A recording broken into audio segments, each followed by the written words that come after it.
All right, so the battle of who will control the legislation in the United States of America is going right down to the wire. Millions of Americans have voted in the crucial midterm elections. Polls have closed across states, both on the east and also on the western coast of the United States. The counting is presently on at this point of time. Early leads and trends are coming in. And what is interesting is that there are some very interesting results that have been thrown up. The former Donald Trump's White House spokesperson, Sarah Huckabee Sanders, interestingly, has been elected as the governor of the state of Arkansas. With this, she's become the first woman to serve in the top job in the Arkansas state. Thank you so much to the people of Arkansas who've entrusted this responsibility to me.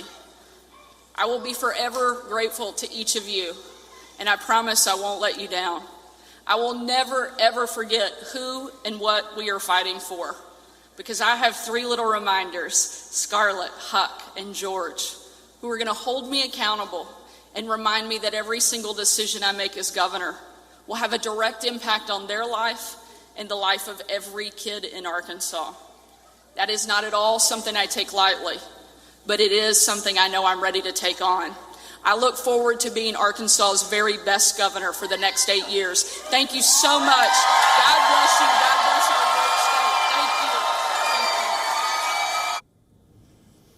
Now, Florida, of course, has been a red state, and that's pretty much how it will remain, where the incumbent governor, Ron DeSantis, has managed to hold on to his seat. In a strong statement, however, Ron DeSantis has said that Florida will never surrender to the woke mob.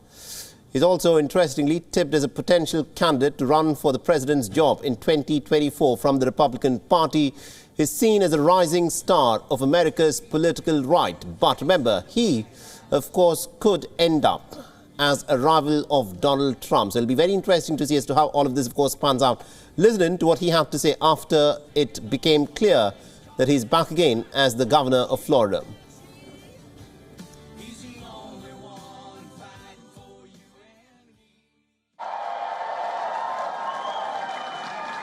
Now, while our country flounders due to failed leadership in Washington, Florida is on the right track. I believe the survival of the American experiment requires a revival of true American principles. Florida has proved that it can be done. We fight the woke in the legislature. We fight the woke in the schools. We fight the woke in the corporations. We will never, ever surrender to the woke mob. Florida is where woke goes to die. Meanwhile, in the Senate, Marco Rubio has made his victory speech after Val Demings conceded defeat. A former Orlando police chief, Demings was in fact the underdog against Marco Rubio. Now, the Republican has successfully sought a third term in office.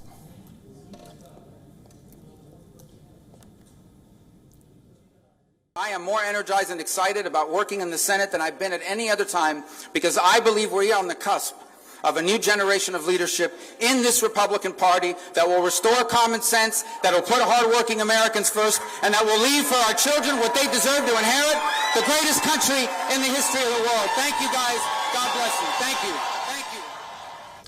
And also, former President Donald Trump flew to his home state to energize the voters and also to root for the candidates. But the cracks between Donald Trump and Ron DeSantis are very visible.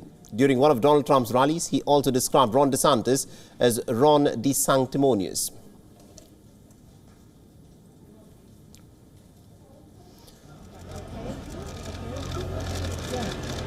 And results are also in from the state of Massachusetts as well, where Democrat Maura Healey has been elected as Governor Healey.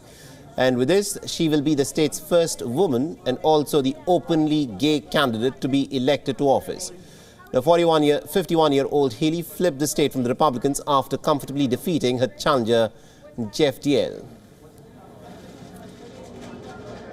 All of you, and to all of you out there, with the help of so many, we made history, didn't we? We made history.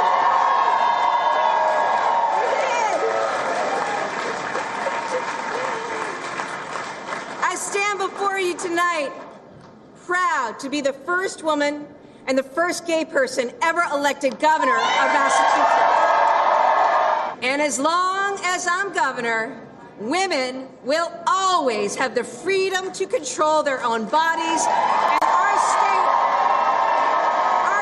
will provide access to safe, legal abortion. We will protect women, we will protect patients, and we will protect providers, Massachusetts. Now, the 2022 midterm elections are shaping up to be the most consequential in America's history, with the control of the Congress at stake. All 435 seats in the House and 35 of the 100 seats in the Senate are on the ballot.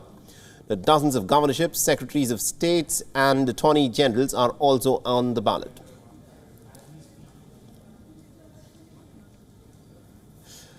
All right, now to give us more updates in terms of what, of course, is unfolding in these elections, we're being joined in by WION's Siddhant Sibil, who's joining us live on this broadcast. Now, Siddhant, this, of course, is a very crucial midterm election that is presently taking place in the United States of America. The counting of the votes is underway. And from what it appears to be a bit of a neck-and-neck sort of a race in the Senate, while in the House of the Congress, the Republicans seem to be stealing a march. Well, yes, everyone is closely watching these elections and, of course, the results as well. But if I can give you a perspective from New Delhi, we know that this election is being closely watched across the global capitals, including here in India. And India will be closely watching as to how the situation shapes for President Biden, because we know that if his party loses control over the House and, of course, the Senate, then, of course, he will be facing a lot of issues when it comes to his legislative agenda. He, of course, can take executive decisions, but they, of course, are limited in nature. But largely, even as the election and the results are underway, we saw the US State Department coming out with an interesting comment. The question was basically about EM's visit to Russia, but the remarks mentioned about how the relationship in US is seen bipartisan. So whether it's Biden, whether it's previously Donald Trump, the relationship with India has been based on a solid foundation, and whosoever is there, whether it's in the Congress or whether it's the President of the United States, there will be a strong support for a good relationship with India. Both sides have invested heavily in terms of the relationship, whether it's military, whether it's trade, whether it's energy, and we have seen the convergences both countries have. Of course, there are kinks in the relationship, which is, of course, there the kinks present in every relationship, but largely both sides are making sure that both countries can work together on convergences. And at the heart of this relationship is how both sides are making sure that more and more people can become part of this relationship by engagement, whether it's at the leadership level, whether it is at the population level. Absolutely indeed, Siddhant. Thank you very much indeed for joining us and getting us all those updates there. WION is now available in your country. Download the app now and get all the news on the move.